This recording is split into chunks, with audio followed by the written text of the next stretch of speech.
Welcome to On the Bubble Podcast, episode 77. I'm your host, Basa J. Ueda, and with me is my co-host, Yuki Lee Bender. Today, we're going to be talking about Canadian Nationals and how Nationals Week 2 went.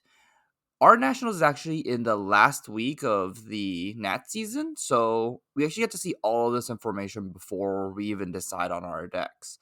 And we just want to talk about a little bit of what we expect Canadian Nationals to look like, and this episode should be posted right before Canadian Nationals, and we'll also try and leave a link to the stream that they're going to be having right for the Canadian Nationals. Yeah, I believe it should be on Savage Feats. So that's with Ethan, our Mansant, and then our casters are Brody Spurlock and Ellie Bird.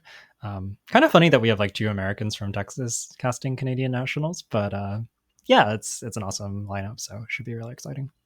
Yeah, it's kind of amazing. Brody's coming out to Canadian Nats just to commentate. That's kind of cool. Honestly, I think it'll be a pretty sweet event. It sounds like from I've heard from some birds that they're kind of going all out. So yeah, I think it should be a really awesome production, and I'm excited that we have Ethan doing it because we've had some pretty good. I feel like every year Canadian Nationals has gotten like a little bit better. Like the first one was like a little sad, and then it was like kind of better. And then last year we had a stream with commentary, which was cool. And then like this year it's like Ethan doing it, and it should be even more polished. So just like every year, it's like leveling up a little bit, which is cool. Yeah, yes, it's getting better every year. It's definitely getting better every year. I guess before we move on to the main topic, did you play any Flesh and Blood this week or to prepare for this event? Mostly just we've been doing a bunch of draft camp.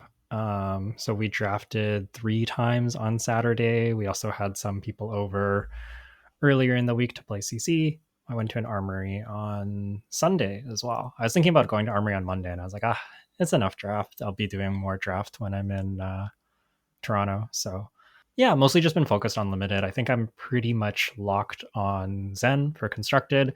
I keep waffling there's like 2 or 3 times per day where I like type into the team chat. I'm like, what if I don't play Zen? And everyone's just like, just play Zen. And I'm like, yeah, you're so right. But yeah, I think I'm actually like realistically, I'm pretty locked on Zen. I'm just we'll get into it later. But yeah, pretty much locked.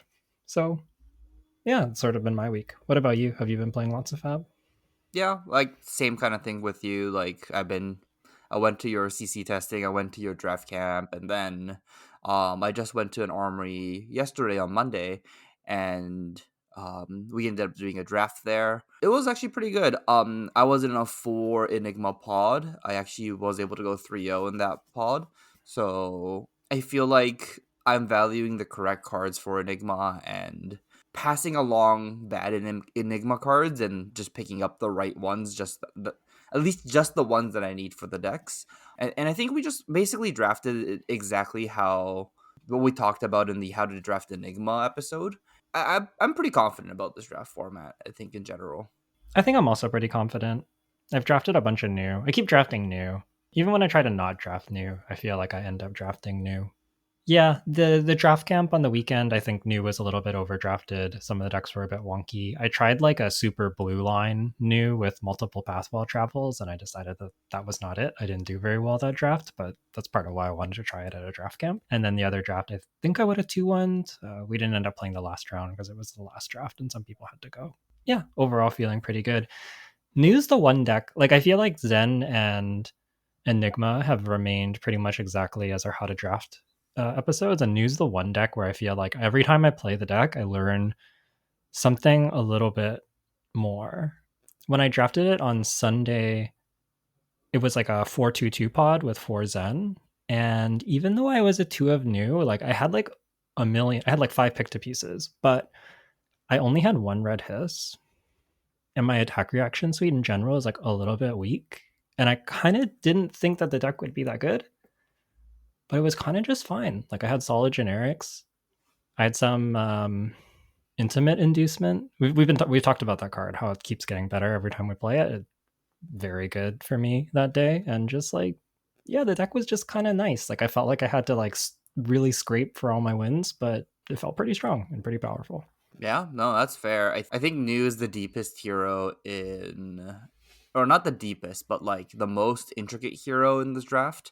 Also feel the same way for CC. It's like every time I feel like Nu's kind of good, I get proven wrong by some other deck, and then every single time I think Nu's bad, I'm just like, wait, I won 4 games in a row. So it's just like Nu's the most confusing hero I've ever played with. Yeah, there's just like so much going on between like stealing your opponent's blues matters, but then how your attack reacts line up matter. You can do some like really gross stuff sometimes though. Yeah, I don't know. I just feel like sometimes you just like pull the right threats with intimate inducement, you gain some extra life, and then your opponent's just like, oh, I can't win anymore. Like sometimes you just take like a red waxing specter and they're just like, I needed that. Like you didn't even take a blue, but it still doesn't block, and I needed that card to win. And you're just like, no, too bad. Yeah, that's fair. I guess you want to move right into our topic and start with talking about nationals, the second week of nationals. As we're talking about New was the most winning deck in the second week of nationals, right? Yeah. So anybody who listened last week, we were a little bit low on new. Then, Pankaj won the Battle Hardened. I think we talked about that last week. And then new won 5 of the nationals this week of what is it, 14? So there was 14 events. New won 5 of them. Zen won 4. Victor won 2, who I don't think had any wins previously. And then Dash, IE, Prism, and Enigma all picked up 1 win. So what do you make of this week 2 metagame? I think some of it has stayed the same, and then news like the biggest shift. What do you think is like the shift between like week 1 and week 2? I think the news found a target is what it feels like to me. At least from my testing of New. If New wants to beat a deck, she gets to beat that deck. And I feel like New's targeting Zen right now. And then I feel like there might be a surge of Zen players and just aggressive players. The other thing that I'm thinking about is maybe that these events were a little bit smaller and not in areas with like high access to cards. Because New is really, really strong into heroes from the last format, right? Like Victor, KO, those types of like slower mid rangey decks. New's really, really strong into those decks. So if the metagame consists of like a lot of Victors and KOs, I feel like New can like do actual good work into those formats.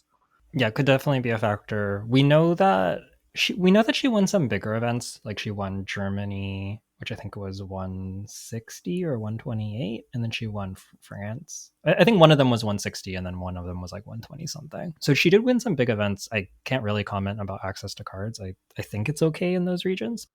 Oh yeah, those reasons for sure. They have access to everything.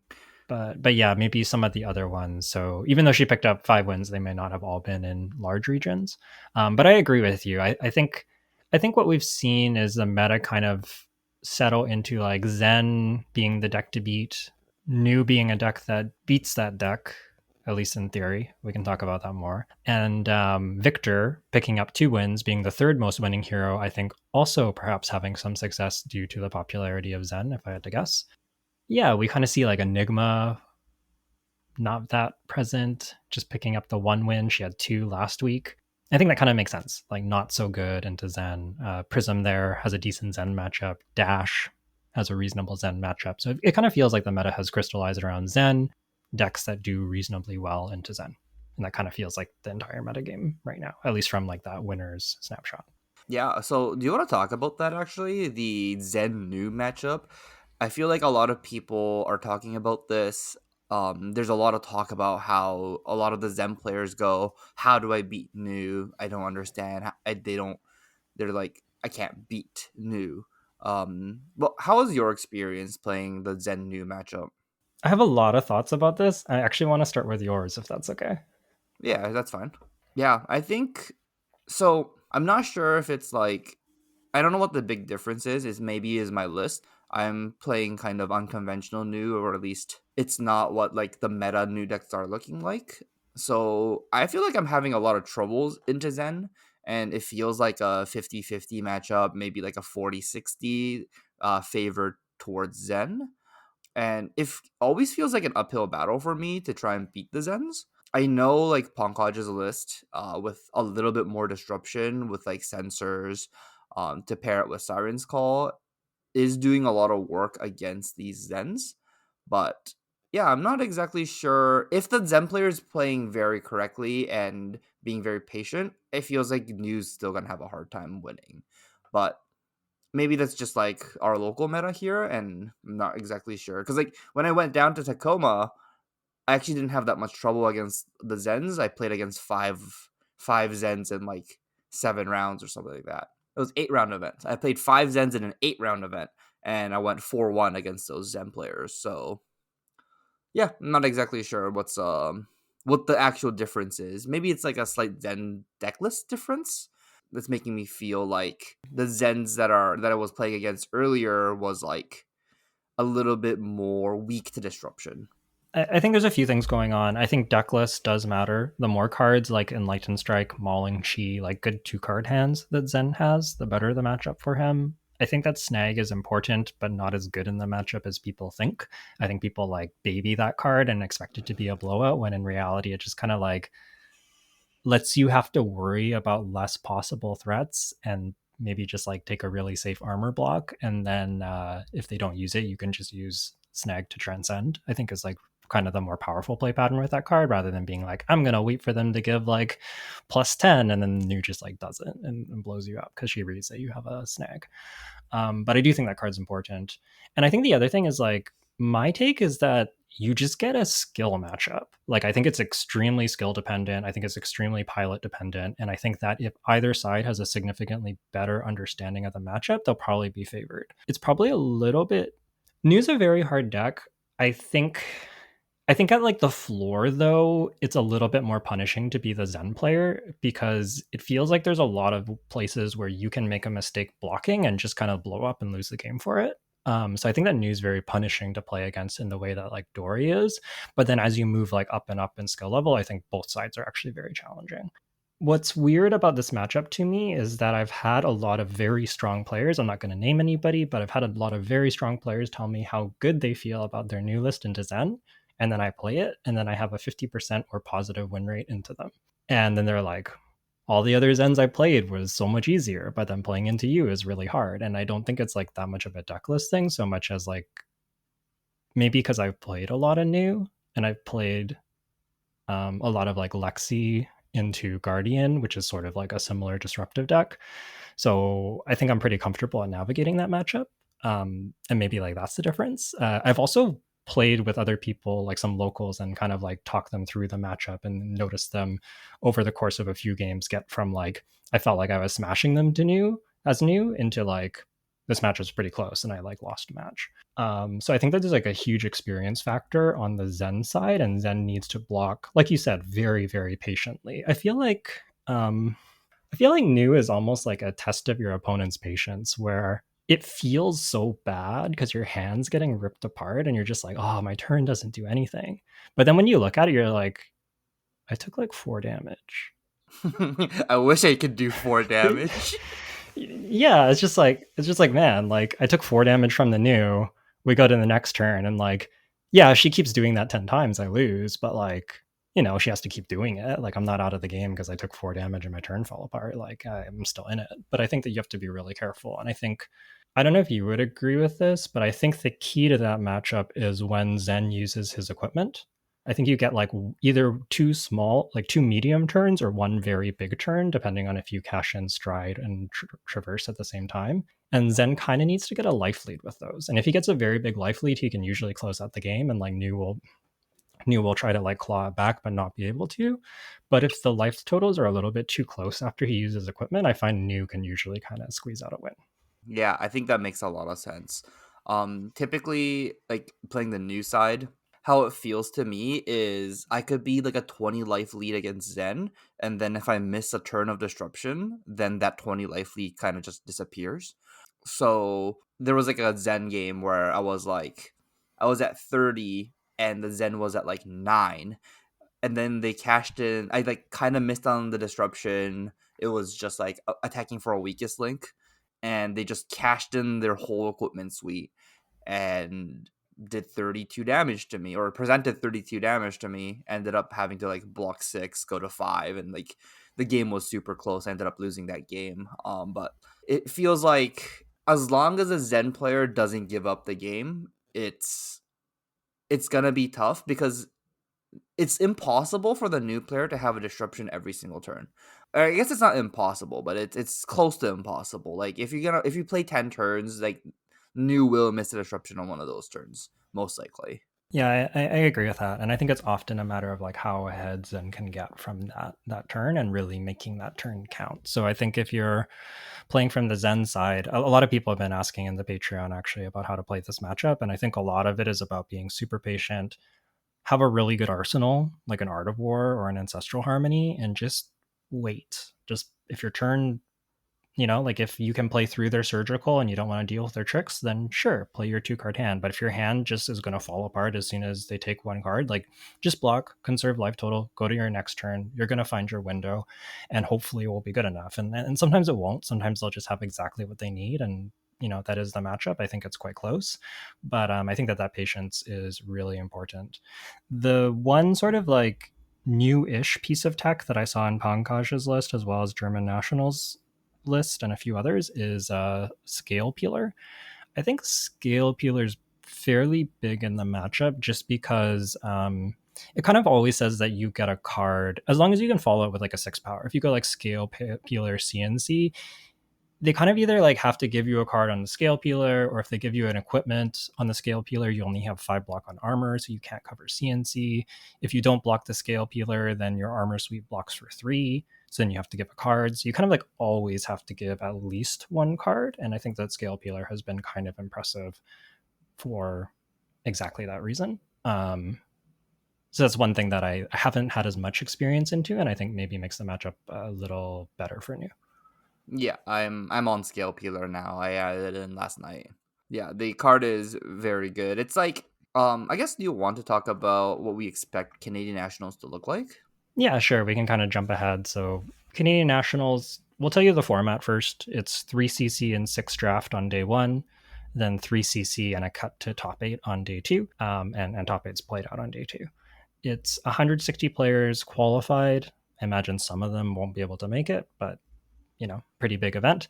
And the math looks like about half of the X3s will make it. So yeah, you probably want to be X2 going into the last round to be safe. Maybe if you have like very late losses, but not literally last round, you can make it. But yeah, pretty much X2 into last round. It's gonna be kind of close to like 5 CC rounds, 6 draft rounds, right? Yeah, kind of. Yeah, because the last CC match isn't gonna matter for most people. It might matter for like 2 to 3 matches, but like most people, they'll be dead or locked by that round. Yeah, I think that is true. I think most of top 8 will be kind of already decided. So with all of that in mind, because you're playing an even amount of CC and draft, I think that targeting the metagame becomes pretty interesting. If you feel like you can do well at draft, like if you theoretically you 6-0 your draft, you 4-2 your CC, you're top 8. So I think taking a deck that targets the meta is pretty real in these mixed events, especially when draft makes up an even larger portion. Like US Nats was mixed, but it was 8 CC, so your CC deck's like relatively a little more important. But I think when it's 6 and 6, like targeting the meta is super, super real. Yeah, I think bringing new makes a lot of sense because, well, what do we expect to see? Personally, I expect to see quite a lot of people playing meta. I feel like Canada is pretty competitive and a lot of people are pretty in touch with the metagame, and I do think it's like still a 160 player event. You'll see all kinds of stuff there, but I think a lot of the very strong players will be on Zen or decks that beat Zen. Yeah, I think I agree. I think like for that reason, I think that there's gonna be like a little bit higher representation of Zens in Canadian Nationals than at other national events. Honestly, that's the big reason why I'm gonna be bringing in Scale Peeler for the deck. If Zen wasn't gonna be like more than half my matches, then I don't actually think Scale Peeler is that necessary, and I actually kind of want to have like a little bit more hedge against someone like Enigma or some of my other worst matchups. But if I expect to play like 3 Zens in the CC Swiss rounds, then just like shoring up that matchup kind of feels a little bit better. And if I play against 3 Zens and win against 3 Zens, and if I expect to go like 5-1 in draft, that's that should be good enough to at least top 12. So, and that's my goal. Oh, I guess we didn't mention this, but for Canadian nationals, it's top 12 that gets world invites.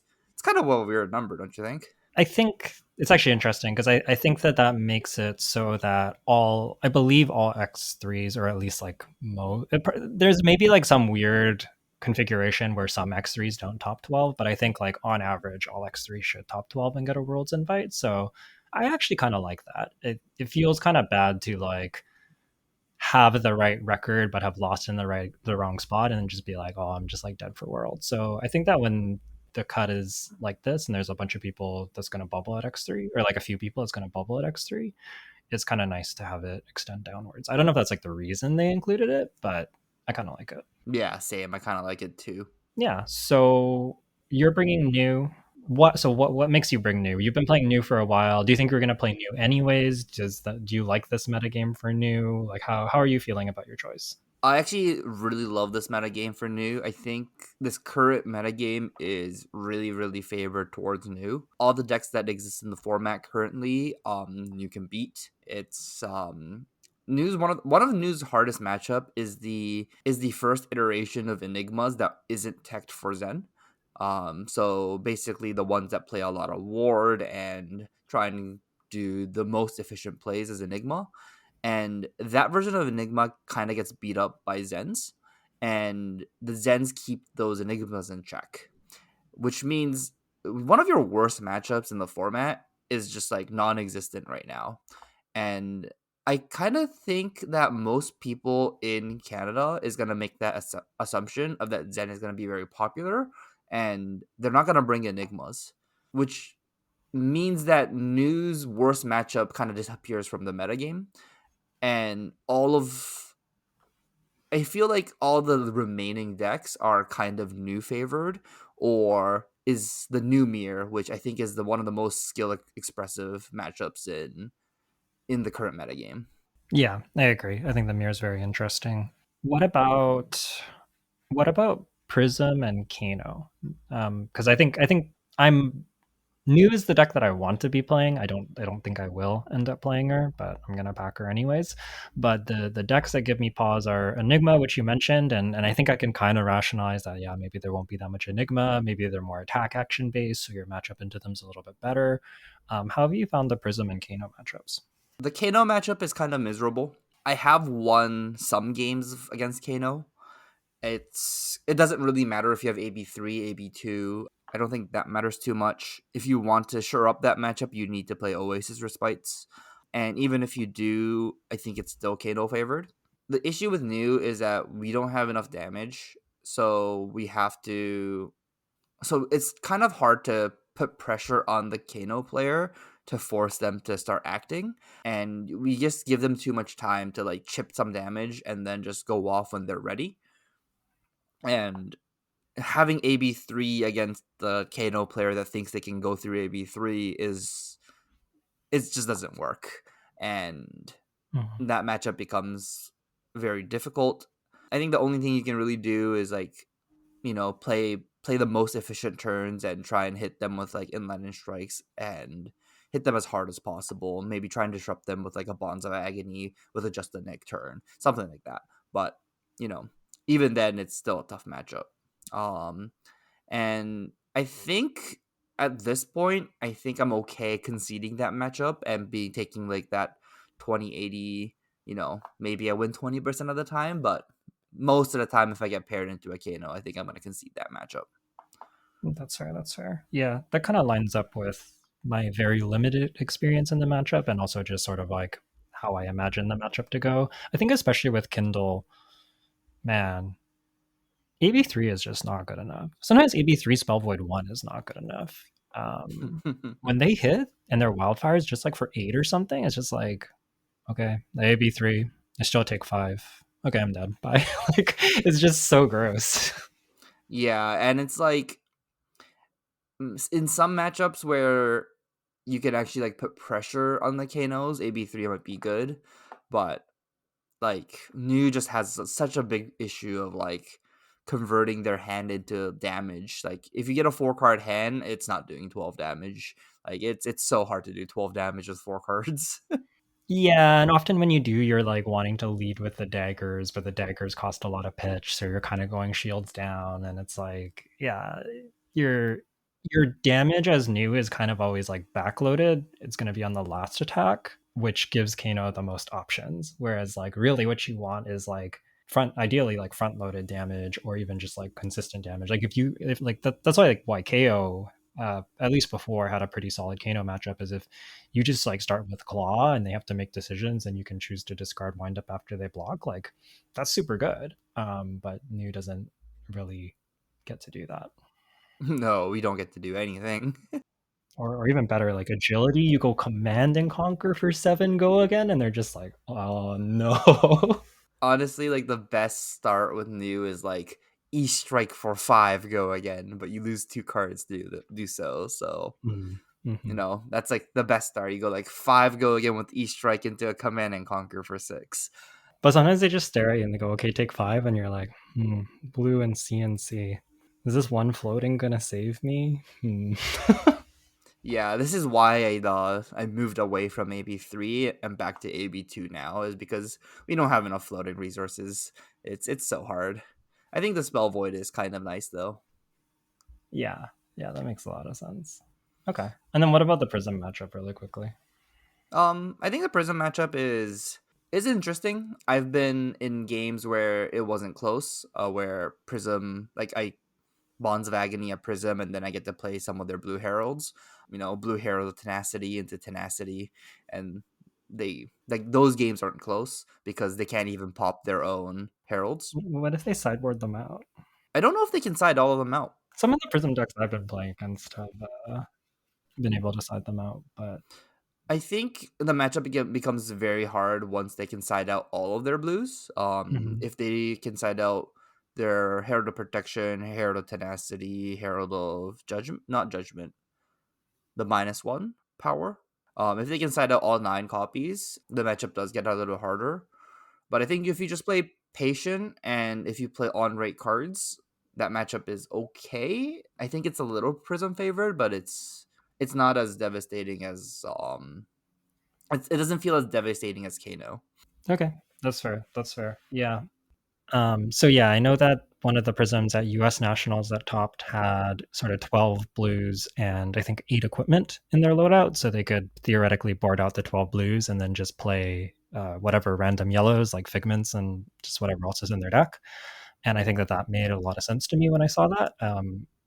But I don't know if all of them are doing that. We've kind of seen Prism like around the metagame and like doing kind of well, but also just like, like she picked up one win. She might have like one top 8 slot here and there, but like not in every top 8. And yeah, Prism's sort of like a deck that you expect to see, but also not like super prominent. So Yeah, no, that's fair. I think the game plan of like the weakest link into a pummel is just good enough against Prism. That's hmm. it's like one of my main game plans into my bad matchups are usually just like weakest link pummel, and th- if that hits, it's kind of good against Prism. Just 10 damage, it's so good. Yeah, that makes a lot of sense. Pummel, it's like Pummel CNC, but potentially you draw a card. So um, yeah, when it's good, it's very, very good. Okay, that makes sense. I guess for nationals, I'm bringing Zen. I'm like not super happy about bringing Zen because mostly because I don't like the mirror. I think that Zen's really good. I think he's a strong choice. I think that's probably why I'm locked on him. I wish I had more agency in the mirror. I feel like kind of anything can happen. And if your opponent, I think if your opponent doesn't know what they're doing, there's edges you can get. But I think if your opponent's like reasonably strong, then it's very, very hard to find many meaningful edges. And I would much rather be playing new into Zen. The part that I struggle with is that if I bring new, I don't like those matchups that we talked about. I also don't love the Azalea matchup. I think it's like winnable, but it's like kind of scary. And then I also haven't played very much of the new mirror, and I'm just like, man, between not having quite as many reps with this deck as I would like, and some of the bad matchups lurking around, I'm just like, ah, I should probably just play Zen because it's like the way I see it is like either I can flip coins into Zen in the Zen mirror, or I can flip coins by like like my gem pairings and be like, I hope I face Zens or like Victors, and hope I don't face like I don't know, Kano. Yeah, that's fair. Um, the other issue with the new mirrors? Time? Yeah, time. I think I don't know if I talked about this on the pod yet, but the Numir versus me versus Pankaj in the Battle Hardened Tacoma in top four, it was untimed, but we were playing at a reasonable pace. Or at least we think we were playing at a reasonable pace, and that match took over 90 minutes. Yep. The Zen player that was playing, like that was waiting for the finals, like watched basically our whole game. It was kind of funny, and we just had like three judges watching the game. We had a cameraman on our game at like at a certain point because there's like nothing else going on. It was it was a long game, and I don't know if, and like both myself and Pankaj is, we're not like a slow player. We don't think or tank too long, and that took 90 minutes to finish. So I don't know if you can finish a reasonable new mirror with a thinking player in 50 minutes. Like I don't think it's possible, honestly. Jay, I got you. I got you. You know how you finish the new mirror in 50 minutes? Okay. Start of the game, you go, look, I'm worried that we're going to go to time and not be able to finish. Let's both play levels of enlightenment. Oh my god, that's so sick. Yeah, then you just like, you know how like the azaleas like do the like, do you want to both board out red in the ledger and like show each other taking out red in the ledger? You can do the same thing, but with levels, and then just be like, here's my levels of enlightenment. I'm going to put them in as my last three cards, and like one of us is going to explode. That's kind of cool. Or they say no, and then you just go to time, but you know, you can try. That's actually kind of cool. That's actually kind of cool. Honestly, New Year probably. I think New is like a more fun hero when people can't take their cards out. I had this experience at draft camp where we were like a 3 new pod and we were like both O2 and not Jay and I, Lucas and I were both like O2 and our decks sucked and we couldn't take out our powerful blues and it was just like we're just like banishing each other's like blue 6 powers and like playing them back and forth and it's actually kind of sweet. Yeah, I think if both players have powerful cards, it is kind of sweet. It's really unfair when one person has like powerful blues and the other person don't, and one person can play them and one other person can't. But when you both have like kind of similar amounts, it was actually like one of the cooler games of Flesh and Blood I played. I was like, man, this game's kind of crazy. Like we're both like 15ing each other. That's actually an interesting gentleman's agreement that I haven't thought about. It's really funny you talk about this. I was playtesting a Nubier last night, like just before Armory for fun. Nothing too serious, right? And I got too lazy to just like start taking out cards from my deck, so I just like shuffled my whole pile in, and I was just like playing with levels and like all the blues that would side out like naturally, and my opponent sided out all their levels and surgicals, and I actually ended up winning that game because like I got to resolve the levels, and I actually beat through them playing one of my levels. It was actually kind of, I thought that it wasn't actually as bad as I thought it would be. Once I like kind of knew the matchup a little bit deeper than I used to when I first started playing the deck. That's fair. That makes sense. I do think levels can do some really crazy stuff in new, especially if you like Beckoning Mistblade and then you got to choose draw a card and you get like go again and +1. It's like kind of like all the modes already, and it's so good. Yeah, levels. Yeah, except the only problem is all of my explosive new turns in all of me playtesting news is when my opponents have levels, and when you can start looping the levels. Like there was a turn I've played like 6 or 7 copies of Levels of Enlightenment in one turn and drew like 7 cards, and those games are not close. So playing levels into new is definitely a mistake. Do not do this. But if you want to finish a game, gentleman's agreement, levels enlightenment, I might offer us. Please accept if I'm playing against you at Catnats. I don't want to go to time. Yeah. All right. Well, any last thoughts about Cannats? How prepared are you feeling? I feel really good about this Catnats. This is the most prepared I have been for a Flesh and Blood tournament ever. Actually, You actually play tested. yeah, that's kind of insane. Like I played CC before nationals. It's like almost the first. Is this a first? This has to be a first. Yeah, no, definitely. Because like I didn't playtest Oldham. I didn't playtest. Oh, and I didn't playtest Briar. Like I just like you handed me a deck list, Briar deck list, and then you didn't play Briar. You played Lexi, and smashed me in Swiss. Oh my god. I mean, you were there when I was playing Lexi into Richard. Yeah, I was like playtesting the prior matchup with Richard, who just started playing the game. Yeah, yeah, and I'm just there, just like I'm just there watching the game, and I'm just like, Richard, you can figure out how to play this game. It's easy. You just play your red cards that says go again, and then play the red card that doesn't say go again at the very end. Cheerios Briar. What a great deck that was. That was pretty good. Where's our Plunder run? Where did it go? Why is Got it banned. banned? No reason. It's fine. Imagine Zen with Plunder run. Ugh. Then I would Yeah. be playing Zen.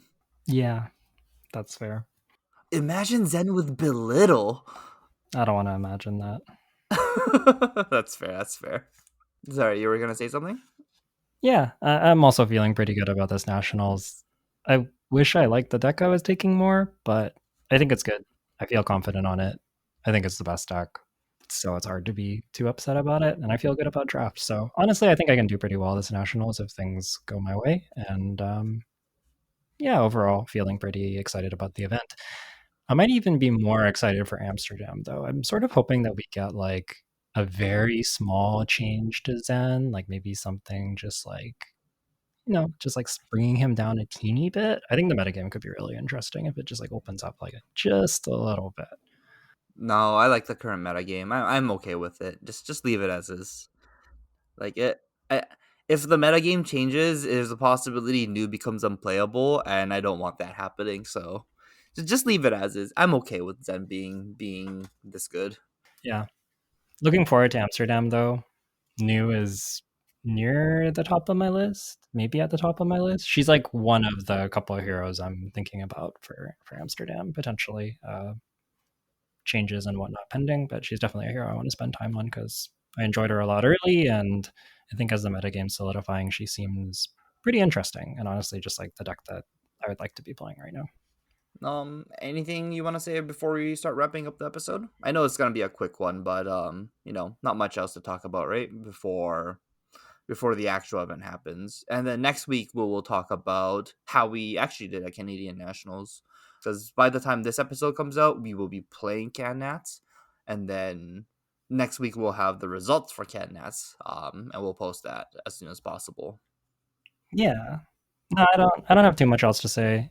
If you listen to this and you for some reason see me on new at nationals, it's because I made a bad choice.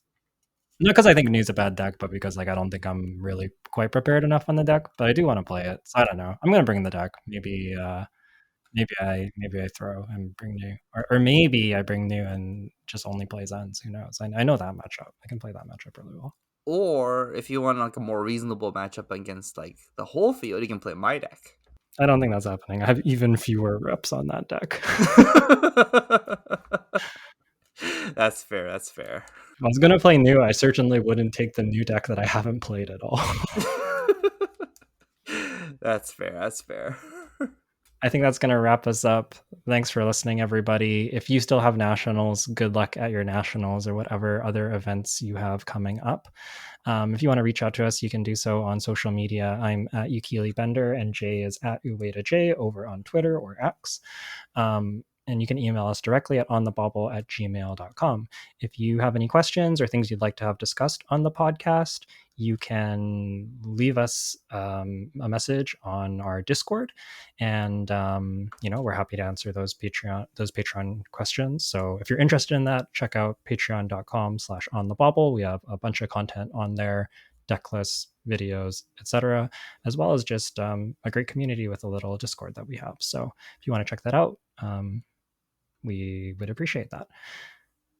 Best of luck. Have a good night. We'll see you all later.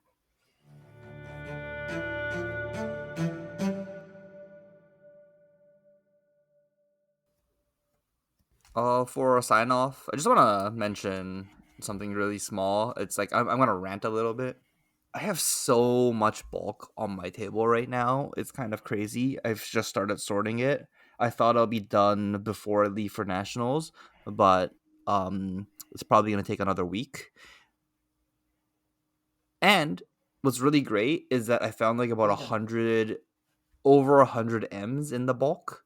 So like it feels like I found like random stuff. Like there was an Art Award in there. There was like um just like a Dishonor, just Red and Ledgers, just playable cards like here and there, like a Nasty Surprise.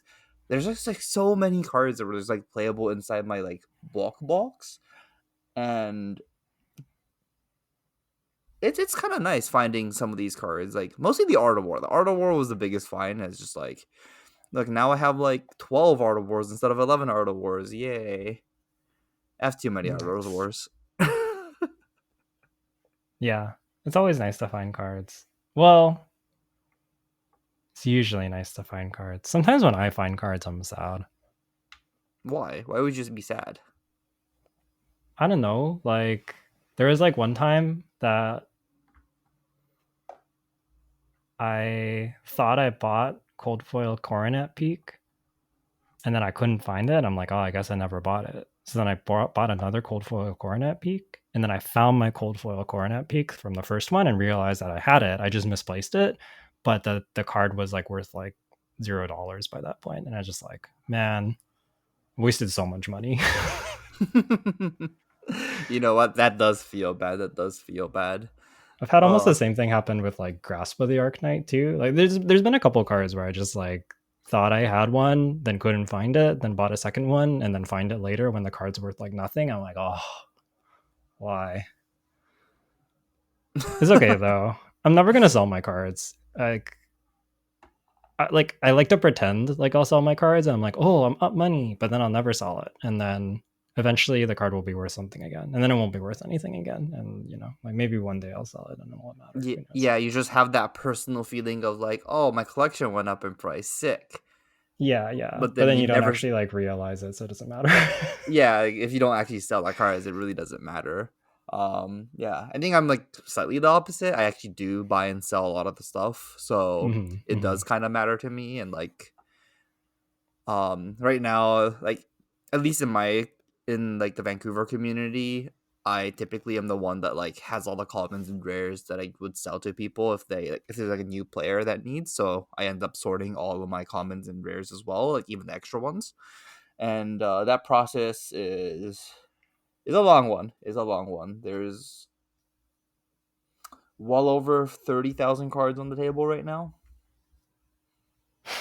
Well over. Jay's like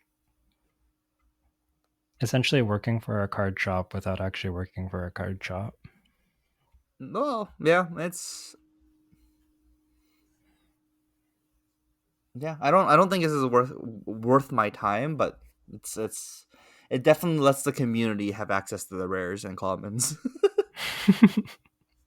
That's fair. But you know a card that's hard to find? It's Everfest rares. My god, I do not have Everfest rares and commons. Do you want Everfest rares and commons? Do you have them? I would take them off your hands if you don't can I want sell them to you? I will buy all the rares for 5 cents. If they're worth more, I can give you more depending on which ones they are. I'm kind of interested. I opened a case of Everfest recently. Oh, yeah, sweet. And I just have a bunch of bulk, so I'm just like, If you want to bring the bulk to me, then I can sort it, price it, and let you know how much I can give you, and then you can decide from that. That sounds so reasonable. Okay, we figure this out after Canets. Yeah, sounds good. Awesome. Okay. I guess this is a good enough sign off. Yeah. Good luck at Nationals, everyone. See you all next week. Good night.